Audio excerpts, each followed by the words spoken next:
Presentation on TNN, the Nashville Network.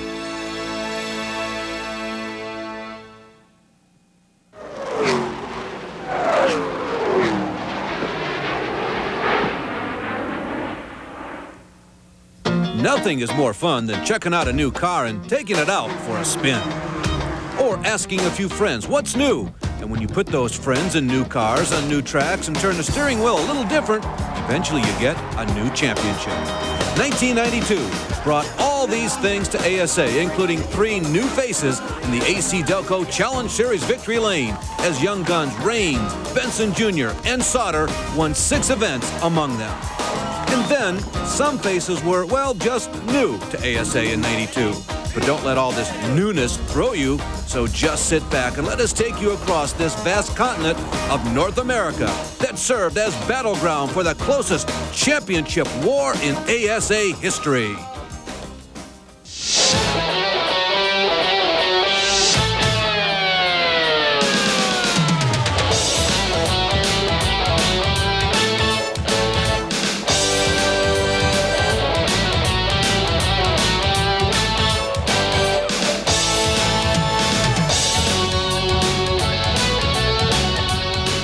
In keeping with the annual American tradition of change in these latter years of the 20th century, the 26th season of the American Speed Association was a season of change. Now, a man who has seen more of those seasons than almost any of us is Rob Albright.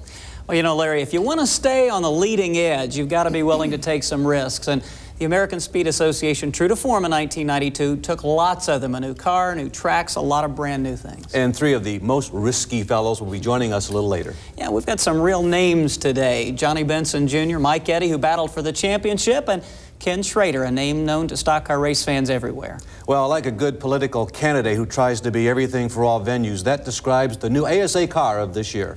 Yeah, it sure does, Larry, and it was one of the biggest changes of the 1992 season on the AC-Delco Challenge Series. This car did some of the old things just fine, and it kept those old things, the 9-to-1 compression ratioed V6, which makes racing the ASA car very affordable, kept the highly technologically advanced open wheel style suspension of the coilovers. But it did some new things just even better. This body fits the manufacturer's templates just like your stock Lumina does at home. And it made it a very versatile race car. Road courses, super speedways, short track ovals, and maybe, in '93, how about a street circuit? Thanks, Ralph. Well, certainly, auto racing is no longer what it once was. It is now many faces, it's many goals, and it's really many causes. And some of the new drivers in ASA certainly are emblematic of that. Racing for Kids is designed to improve children's health care facilities. Yale Conley is a surgeon who also races part-time, and he is the embodiment that true importance is not measured by victories. It allows me to do some medicine while I race, and in that I mean I go see sick kids, and that's truly what I love to do, is go take care of sick people, whether it be at a racetrack, an event sponsored by Racing for Kids, or whether it be in my private practice back in Parkersburg, West Virginia. I enjoy being around people, trying to get a smile out of them, talking, and that's what it's all about in this life. So that's why I'm here. I'll definitely be with Racing for Kids next year, and for '93, for my team, we've been searching high and low for financial help, and I think we've landed some good deals, and I think there are going to be some surprises next year for us. So yes, we'll be around and highly visible.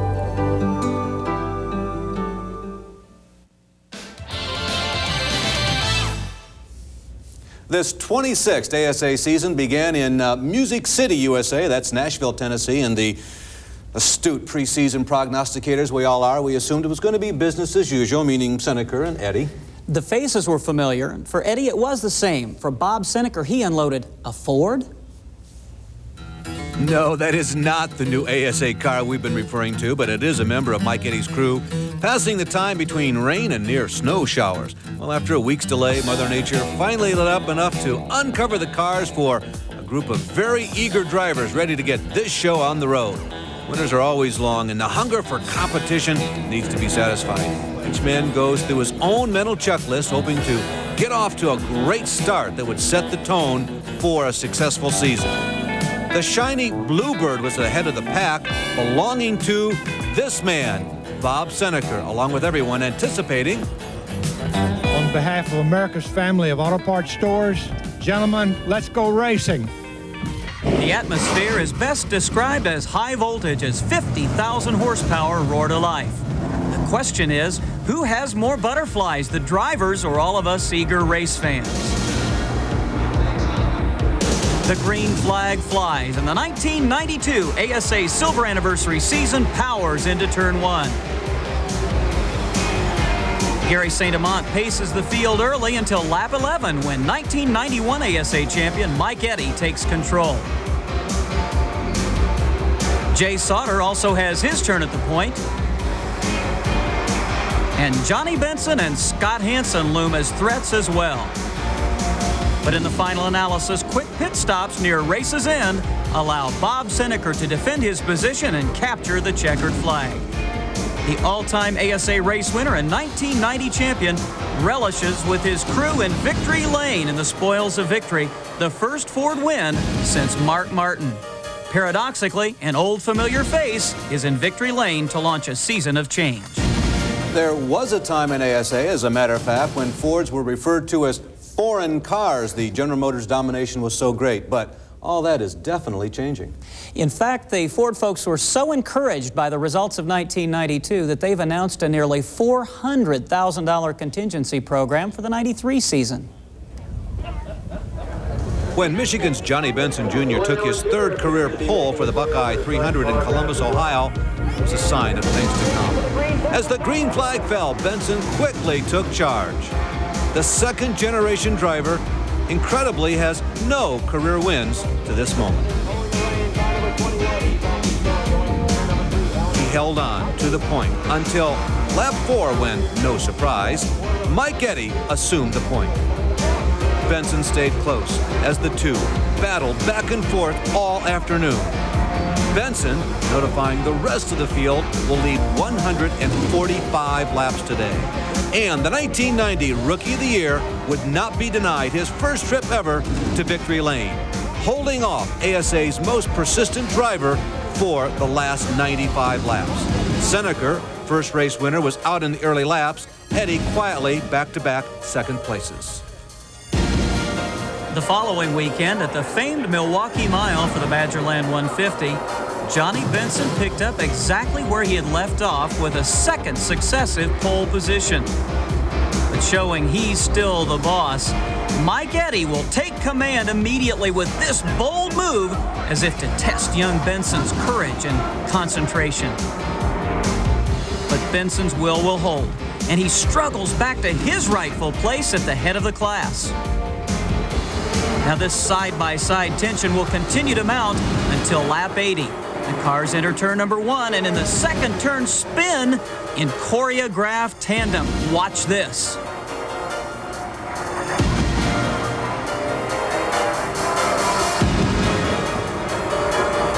Unfortunately, the tussle will end on lap 107 when the engine expires in the Nationwide Dynamax Pontiac, leaving the track literally wide open for the Valvoline Port City Berger Chevrolet of Benson.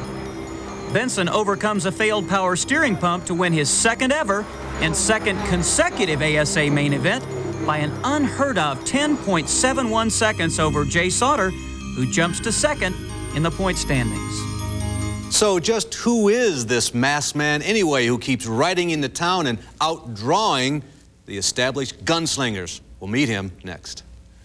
I think you have to have a lot of guts and absolutely no brains. Oh, I'd say a guy don't make any mistakes. Patience. Someone that could use their head to stay out of trouble.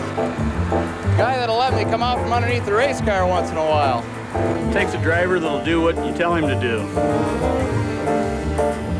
Well, a guy like Mike Eddy. It takes somebody willing to put up with the crew chief. Dedication. Well, having had 4 Rookies of the Year, I think it takes a combination of 3 things. One is you need to have driver talent. 2, you need to have a good personality. And I think most importantly, you need to be able to communicate.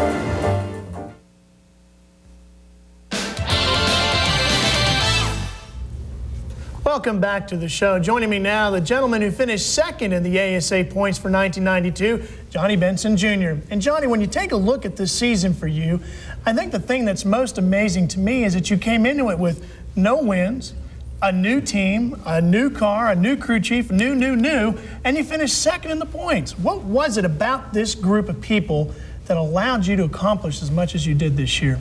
I think a lot of it is that we had good communications, decent equipment, and just everybody kind of gelled together really fast. They say that sometimes you need to lose a championship before you can win one. Do you think that's true? Are you ready to win it in '93? Well, I thought I lost it the first 2 years, but I guess you got to be close to lose it. So, yeah, I think so. You know, it was too bad. You know, performance to performance, other than a little technicality with some appearance points, we actually tied it. So it was a pretty good year. What do you know now from this championship fight with Mike Eddy, a guy who has won 7 titles, who supposedly knows all there is to know about racing ASA? Are you a better driver now? Do you have something for him next year? I think so. You know, we've learned some things. We've made some mistakes. We've learned by them. So next year it's going to be pretty tough. Will you be back with anything different? Are there some new names in the car, maybe some new paint schemes? We're not sure yet. As of right now, it's still going to be the red and white 21 unless we get a major sponsor, and we'll probably be back with the exact same team, so things are only looking better. Well, that should put a lot of fear into a lot of people setting up for 1993, but there was one place in 1992 that wasn't too good for John Benson Jr. It was Cayuga Speedway, a place where John Benson took a hard hit. The Players Limited Cup kicked off its series within a series at the Cayuga Speedway with Johnny Benson Jr. for the 3rd race in a row on the pole. Tim Steele has begun an incredible streak of 10 top 4 qualifying runs in a row. But being on the pole was not necessarily the place to be, as the brakes on Scott Hansen's number 53 failed and gave Johnny a ride. Now, in this shocking replay, you can see just what an impact with a wall at 110 miles an hour does to the human body. Benson is in pain. In his best run of the young season, number 85 Tim Steele leads for 45 laps. But timely pit strategy by KG Gary St. Amant will prove decisive on this cloudy Sunday afternoon. Fending off a torrid battle behind him between Eddy and Seneca for 2nd place, St. Amant cruises to the checkered flag, ending a season-long no-win streak and taking the lead in the Players' Cup Championship. You can't avoid emotion in racing. There are so very many. And for Gary St. Amant in his long career, this was probably his most emotional season. He almost quit, Rob. He had told me the day before race day that if he didn't have a strong finish, a win perhaps, that he would be done for the year. Gary wears his emotions on his sleeve. He has a broad heart and even broader smile. And as we headed to a couple of back-to-back races in Michigan, he was trying to keep that string alive that he had established for himself at Cayuga. Unless you are a Michigan driver, these back-to-back June races at Tri-City and Berlin are not cheery. Home-staters always seem to win. Scott Hansen and Gary St. Amant, though starting from the front row for this Tri-City 200, soon found themselves looking at the back bumper of the number 88 Nationwide Pontiac of Midland, Michigan's Mike Eddy. Bob Seneca, a native of Dorr, Michigan, was the only driver who seemed to be able to hang with Eddy. But as night fell, so did Bob fall a little short at the stripe, giving Mike his first win of the '92 season and breaking a string of 3 straight by ASA Young Guns. Speaking of which, the Jaybird, Jay Sauter, has flown from 10th to finish 3rd. And Scott Hansen has taken over the point lead without winning a race to this point. But the emerging head honcho of ASA's Young Guns, Johnny Benson of Grand Rapids, Michigan, roars back with a vengeance the very next night, starting from the pole for the Berlin 200. Not surprisingly, another young Michigan driver, Tim Steele from nearby Coopersville, joins him on the front row. Early in the race, Scott Hansen had a tire go down and he crashed hard in turn 3. Scott suffered a broken left ankle, the only serious injury of this racing season. Now, with 10 laps to go, Johnny Benson and crew chief Chris Bradley decide, foolishly many think, to duck in for fresh tires, leaving Bob Seneca in the catbird seat. But with just 3 laps remaining, Benson catches Seneca to take the checkered flag for the 3rd time in this still young 1992 racing season. and wrestling the points lead back from Mike Eddy in the process by a mere 3 markers. The top 5 in the race are all from the Wolverine State, continuing 2 decades of Michigan driver dominance at this tricky half mile.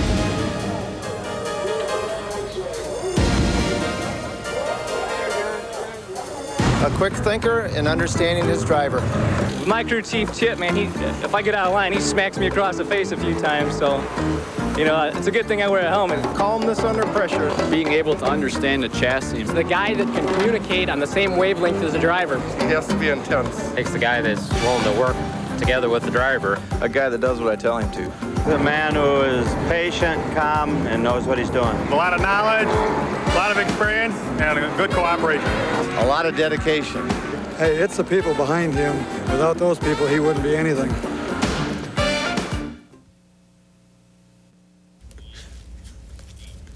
Like it or not, television has become a very important part of every successful racing organization. And in the past couple of seasons, fortunately, that is where ASA has made its greatest strides. Now, races 7, 8, and 9 coming up this season were all run on television, giving them added exclamation points. Well, Larry, as Benson and Eddy continued to share top billing, several other names moved up the marquee. After a weekend of nearly backyard racing, the ASA teams packed up for a cross-country journey. First stop, the high banks of I-70 Speedway at Odessa, Missouri. And the front row is once again the domain of young lions, Glenn Allen and Tony Raines. Attrition is a factor early as the grueling track breaks car after car, eliminating Bickle, St. Amant, and Bob Seneker. Tire pressure becomes the most important variable in the race as tire after tire goes down. Here is Dennis Lampman, causing repeated severe contact with the outside retaining wall. Pole setter, Glenn Allen. The theories on just what pressure to use were as numerous as crew chiefs on pit road. Tom Harrington crashes hard for the first time in what will be 2 in 1 month. And in case there were any cars left, this pileup on lap 188 finished the day for a number of front runners, including leader Tim Steele and local flash Larry Phillips. But the old artful Dodger had the tire pressure figured out and had avoided that lap 188 melee. Only number 5, Jeff Neal, remained as a serious threat. Neal, hungry for his first ever win, drove valiantly, but lost a cylinder on lap 255. Defeats are disappointing, but this one was crushing. Mike Eddy coasted his overheating Pontiac across the line for his second win of the current season. Eddy now has also led 6 of the last 7 races. From there, 1,600 miles west for the Players Limited 400 in Calgary, Alberta, Canada. But the ETR racing crew even made it in time to win the annual pit stop competition in downtown Calgary as part of the Stampede Week celebration. Upstart rookie Steve Holtzhausen had set a new track record in qualifying as a full field raced to the green flag, and it was business as usual on the racetrack. Bob Seneker brushed the wall early when he cut a tire down on the Lane Automotive Thunderbird, costing him a lap to the field. He'd lose another one a bit later on. The lead changed hands off, and here it's Sauter and Eddy. Gary St. Amant, his first ride in the blue and yellow car number 7, but the greatest nemesis, a crumbling racetrack. As Eddy gets fresh right side tires, Seneker flashes by and back onto the tail end of the lead lap. He will yet be a factor before this race is over. Watch the number 84. There he goes. While the pits at Calgary were frustrating for some, is that really Mike Eddy? Yes, it is.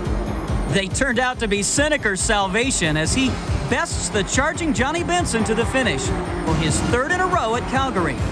It would hand Seneker an 8-point lead in the Players Limited Cup standings over Gary St. Amant. After logging 3,500 miles since I-70, the ASA teams had 1 more mile to go before they could head home. That's right, the Milwaukee Mile. Todd Forbes took the green flag from the pole position for the Track Auto 200 at Wisconsin State Fair Park. Mike Eddy took control of the field on lap 2 and held fast until lap 152 when he began to develop brake problems. Jay Sauter took advantage of the problem but could only stay out front for 4 laps. The pole-setting Forbes Ford did lead 1 lap, but finished only 30th. Mike Eddy drove his brakeless machine to his third victory of the '92 season, and now has a 67-point lead in the AC-Delco Challenge Series points over Johnny Benson Jr. Benson finished 6th here today. Jay Sauter, will he be the next first-time winner in ASA? Was runner-up. Tim Steele 3rd, Gary St. Amant 4th, and Steve Holtzhausen, leading the rookie points, came home in 5th position. Of course, America's most active racing driver visited ASA. You saw his car, by the way, in that Odessa crash, but is this just an indication of things and maybe drivers to come? Well, Ralph will ask him next.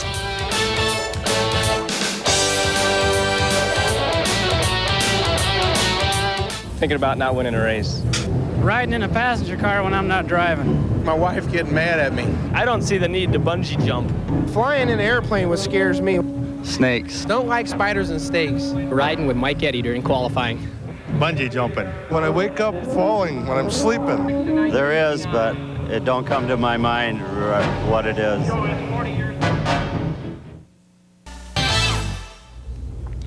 Welcome back, everybody. Joining us now, a gentleman who is familiar to all racing fans around the world, Kenny Schrader. And Kenny, unfortunately, you didn't get a chance to run too many ASA races with us this year, but you have run a lot with us in the past and are planning to in the future, and we'll get to that in a minute.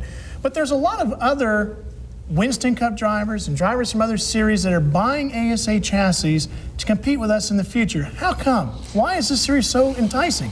Well, I think you've found it just with the television coverage and the AC-Delco sponsorship, just as much as the sport has grown, the series has grown in the last couple of years, that a lot of people want to be involved as sponsors. Our sponsor wanted us to be at the races. And with the change of the cars, there's so much like a Winston Cup car and a Busch Grand National car that we got an off weekend. I think it's best for me to go run a car that's very similar to what I'm used to. Let's talk about the competition level. Are these guys, the Mike Eddies, the Johnny Bensons of the world, as tough a competition as you can find anywhere? Does it keep you sharp too? Oh, most definitely. It'd be very satisfying to go to one of those races and run good. You don't go into anybody's backyard and expect to beat them. And if you can go in there and run good with them and just represent yourself good, it makes you feel good. So they're tough. Well, let's talk a little bit about your plans for 1993 with the ASA. A new sponsorship and some possibilities of seeing you more often? AC-Delco is going to sponsor us. We'll be in a minimum of 5 AC-Delco ASA races and plan on running more than that. Thanks, Kenny, for joining us, and we look forward to having you racing with us next year. You know, there was a new development in the area of brakes. They found a way to cool the brake fluid down, and we had a chance to talk to John Ambrose, the designer, about why he brought it to the ASA. Well, I think of the willingness to change and anything technologically advanced, whether it be friction or whether it be brake fluid systems, they're probably the leader in the industry, in the series. Mike Eddy's ASA career truly is amazing. Once again, we're entering a period here, a skein of 10 races in which Mike will lead the points. He's trying to put one of those patented Eddy hammerlocks on the rest of the field, but he hasn't made it just yet. Yeah, Mike's road to a championship is literally chock full of chuck holes. Mr. Eddy came to Auto City with a chance to pull away from second-place points contender Johnny Benson Jr. And in a rare guest appearance as pole sitter, Mike paced the field for the green flag at the Auto City 200 in Flint, Michigan.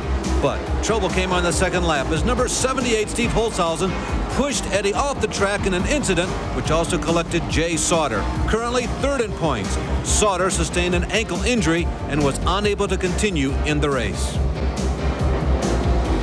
Benson's renaissance year in the red and white 21 is punctuated by some numbers. He is first during the season with 7 poles and second in laps led. It took him 50 laps today to wrestle the lead away from Tim Steele, who exited 5 laps later with brake failure. Todd Forbes held the lead after Benson pitted on lap 94, but he was passed again 28 laps later. And Benson held off Kent Stauffer, who had an ASA career best second-place finish today. A clutch win for Benson in this heated points battle. The third and pivotal middle leg of the 5-race Players' Cup found, 21 and 88 at the head of the field for the start of the Players Limited 300 at Cayuga Speedway. These are the heavy hitters. But soon, Benson would lose control, a broken A-arm, and Eddy will lose an engine. Todd Forbes, who led for 50 laps, lost a clutch. Now, Tim Steele received a mismatched set of tires on his final pit stop and soon lost the racing groove and the lead to Bigler, Pennsylvania's Tony Raines.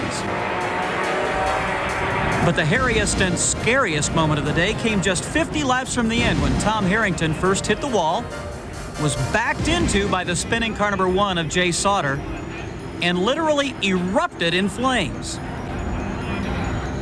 Tom escaped unharmed. With some late race advice from Dave Taylor, crew chief for Bob Seneker, Tony Raines would win his career first ASA victory.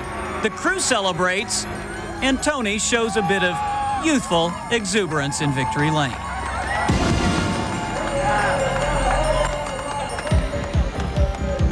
Next week, not everyone in attendance at Berlin was a Mike Eddy fan, but that didn't stop the 6-time champion from taking the green flag alongside pole setter again, Johnny Benson Jr. But Mike's car was strong, allowing him to reclaim the lead almost at will. Here from Gary St. Amant, that's the Track Auto 66 of Glenn Allen, the white car, his strongest race of the year. And later, Eddy passed last week's first-time winner, Tony Raines, who has lost a pump belt. But with 50 laps to go, Eddy began losing air pressure, allowing Jay Sauter to make this bold pass on lap 290 to finish with a first ASA career win ever in his 99th start. The Wisconsin victory ended a 20-race win streak by Michigan drivers at Berlin. Blustery, wintry conditions greeted the ASA teams for their return to Calgary for the Players Limited 500. 5-time ASA champion Mark Martin returned to his roots and paced the field to the green flag. Mark dominated in the early going, building as much as a 5-second cushion. But when he cut a tire on lap 58, Mark's encounter with the turn 2 wall ended his day much too prematurely. Tim Steele in the same location would make even harder contact than did Martin a little earlier. Amazingly, Steele would return to the fray. Gary St. Amant in car number 7 was strong all day, but had to relinquish the lead to the fresher tires of Mike Eddy and Johnny Benson on lap 342. Benson, with a superior car, could not get around Eddy before snow, yes, snow, ended the race on lap 382. These guys were prepared. Eddy and Benson earned exactly the same number of AC-Delco Challenge Series points, with Eddy remaining ahead by 40. With his third-place finish, St. Amant stretched out to a comfortable lead in the Players' Cup Championship. Fittingly, this would become the most competitive ASA season ever. Several drivers started out the season on the brink, as we said, and 3 of them won for the first time in their career. And all 3 of them still in their 20s, Johnny Benson Jr., Jay Sauter, and Tony Raines. And very few ASA drivers ended the season without having scored their personal career best. Take a look at this season recap for a single season, the likes of which you'll never see again in the future of ASA.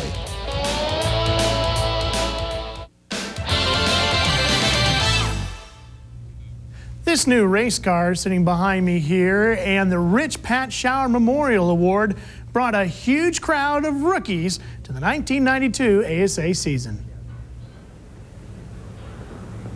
Ready? Be Eddie! The future of any racing series is dependent on its ability to attract new talent. The $20,000 Pat Shower Rookie of the Year Award brought a bumper crop to the ASA. I think we had a pretty decent group of guys that came in this year.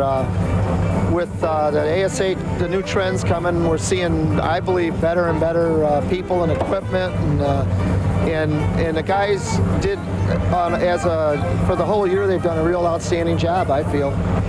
Pat Shower was fatally injured in 1981 after accumulating enough points to win the ASA Rookie of the Year title. That title now bears his name as a memorial. Veteran sprint and midget driver Mac McClellan brought his own car and sponsorship to the AC-Delco Challenge Series and showed much promise as a contender until an accident while he was racing his midget sidelined him in July. Minnesota's Leighton Reese is an experienced car builder and road racer. This road course experience gained him a second-place finish at the ASA's first road course competition at Mosport Park. Oh yeah, I've met a tremendous group of people here, and people are helping me out. They understand my situation, and I'm really happy with the choice I've made to run this series. Joe Knott of Ohio is a veteran of the mini sprints. He entered the ASA in a Ford Thunderbird prepared and maintained by ASA regular Gary St. Amont's team. He's been a real tremendous help. He's taught me quite a few things as far as chassis setups, shocks, tires. He's been a great help, and I think I'm going to come a long way here next year. Tony Roper, in a car fielded by longtime ASA car owner John Childs, had an impressive fourth-place finish at the I-70 Speedway. We asked him why. Because it's my home track. I'm used to it. We had the car set up just right and had a little luck during the day, which we haven't had most of the season. Bringing new sponsorship to the ASA, midget standout Terry Winnie finished third among the rookies. Impressive considering the tough transition from open-wheel racing. As far as these guys running a midget and I run a stock car, I think we'd all go through the same learning process, and a lot's got to do with your crew, and you know, it's just a whole nucleus of having a big team instead of one or two guys on that are helping you.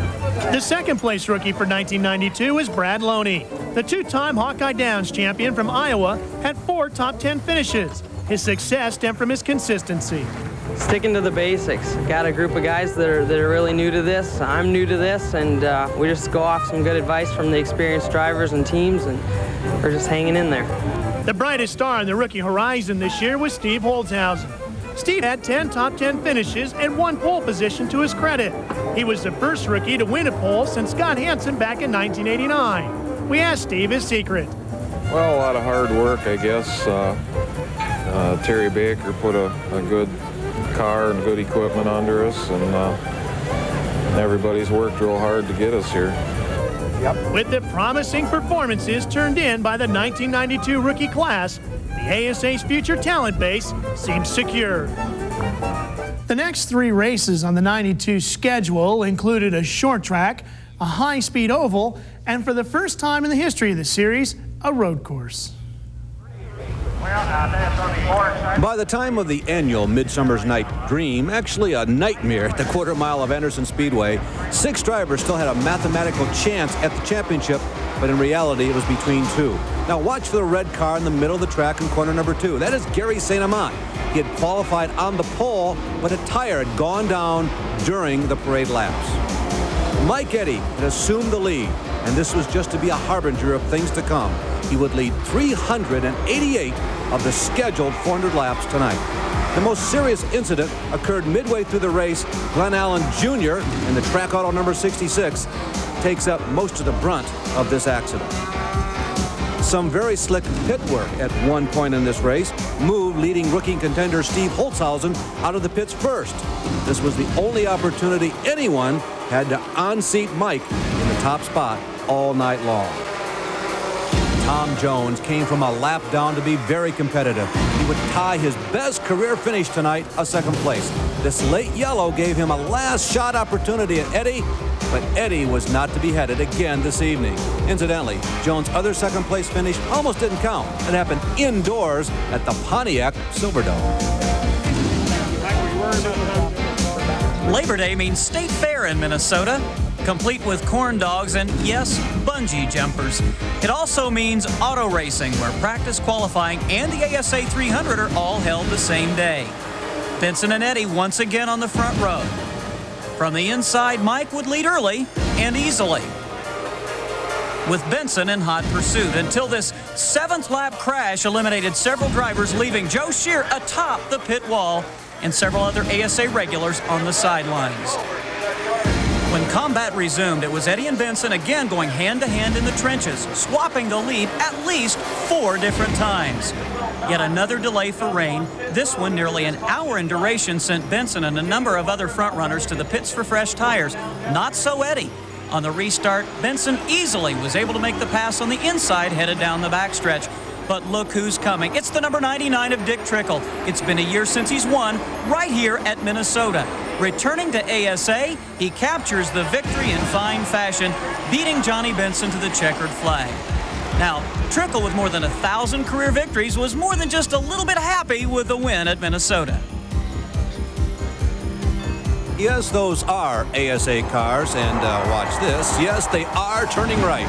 This was easily the most unique race in ASA history and maybe the most important. Now, there was some ASA flavor in it. The number 53 car is actually the backup Wisconsin aviation car, driven by the veteran road racer Bill Adam. Adam lost his chances for victory probably at this moment when he rear-ended Newfoundlander Peter Cohen in the bright red number 4.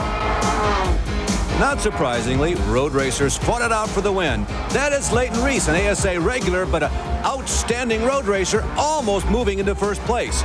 John Cadman Jr. holds that position. Reese remarkably recovers, losing just a few seconds. He had the fastest car on the track at the end of the race, but it was too little, too late, as John Cadman Jr. wins his first ASA race that he ever competed in. There is Scott Hansen, part of the winning crew. There's Cadman returning to the pits. Leighton Reese was second. And the highest finishing ASA regular was Johnny Benson. Incidentally, those oval trackers opened a lot of eyes. Just ask Bill Adam, a veteran of road courses on both sides of the Atlantic.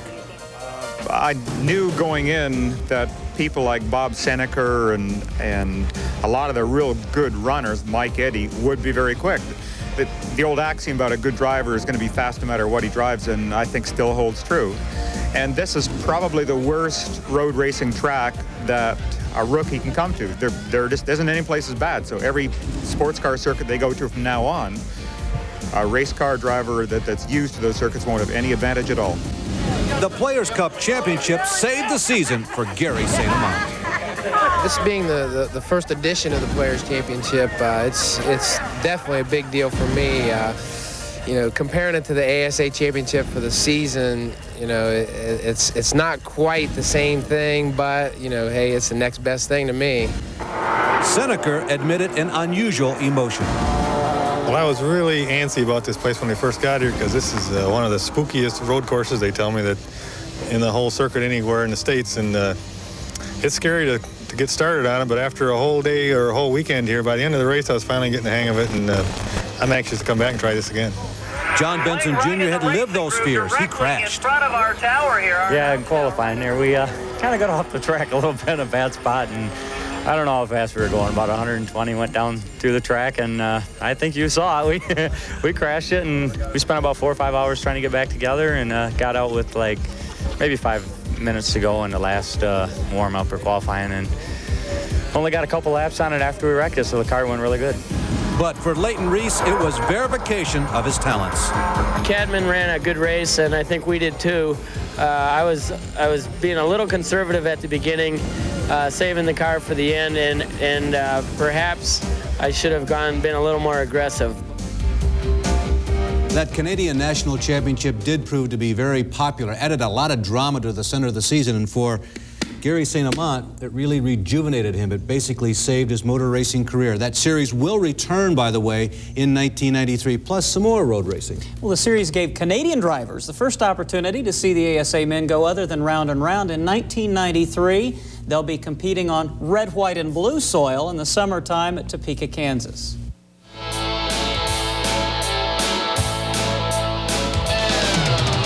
Sponsors? You need sponsors? Just ask this guy how to get them. Racing School Principal Dave Anspaugh has 450 sponsors. There they are, the signatures of the students of Sturgis, Michigan Junior High School, and he gave them class time off to sign.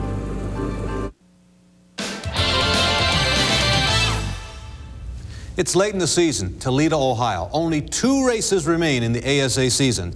And the championship has come down to 2 grandmasters, Eddy and Benson. But checkmate will not occur until the final turn of the final race. That's right. The title run would take a hiatus at Ohio as 2 other drivers would settle it. Guess who? Toledo Speedway, late in the season, where every point was critical. John Benson Jr. scores 5 points for qualifying in the pole, but he almost loses the race on this very frightening start alongside of Todd Forbes at the drop of the green flag. Mike Eddy retaliates. He leads a lap. He picks up 5 points, but he was to spend many moments in the pits, losing valuable time and, more importantly, points on the racetrack. John Benson Jr. staggered to an 8th, while Bob Seneker was moving to the front, here moving under Tony Raines. Jay Sauter in the black number 1 and Jim Cooper in the blue and white number 95 each had great days. Cooper began the season as a rookie candidate. Although he faltered throughout the year, he survived this spin and went on to finish 3rd place, his best career finish in an ASA race, but not so fortunate for Jay Sauter. During the last 40 laps, Forbes repeatedly challenged Seneca, but was repelled also repeatedly. Both Todd's first win in the championship are not solved as the troop moves to Jennerstown, Pennsylvania. A chilly October morning for the finale at Jennerstown, Pennsylvania, and this icy stare-down between ASA Racing's finest. There on the front row, Mike Eddy, the man on the mission. The 5 bonus points for the pole position with Benson to his right flank. And from the drop of the green, it would be Mike Eddy's afternoon with Benson trailing through most of the day. Only a few drivers were able to challenge Eddy's dominance, among them Glenn Allen Jr. making his 2nd start in the Troop Track Auto Oldsmobile. Tom Jones and Gary St. Amant had their own personal battle, and it was Jones who would ultimately play spoiler in the title chase. Tom coasted onto pit road during this caution, out of fuel. The crew pushes feverishly, and the power plant finally fires. Unfortunately for Benson, Jones was still in the 2nd position. Johnny could only hope that some mysterious ailment would befall Jones. Meanwhile, Mike Eddy crosses the finish line, taking the checkered flag. Mission accomplished. It was Jones's stop that relegated Benson to a 3rd place finish, 2 points shy of the championship. Well, I guess the last time we stopped for pit stop, they didn't put any fuel in because we figured it'd be another another caution flag, and wouldn't have to worry about it. We were on to run a little light. But it almost didn't pay off for us, I'll tell you, because we were out of gas. Every racer aspires to a championship. Mike Eddy owns 7 of them. Personally, he may be ASA's quietest driver, but in many ways, he speaks the loudest. We'll be back with the 7-time champ after this.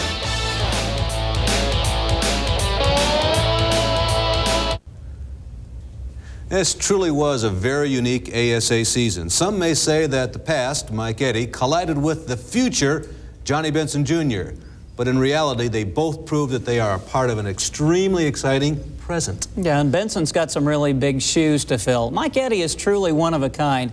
I remember 5 years ago, I went an entire season and didn't interview him one time. And guess what? He thanked me for it at the banquet. My, how times have changed, Ralph. They sure have, Rob. You know, Mike and I did talk quite a bit this year. And Mike, sometimes they were good moments and sometimes they were very frustrating moments for you. But in the end, a 7th ASA title. Are they getting harder to earn?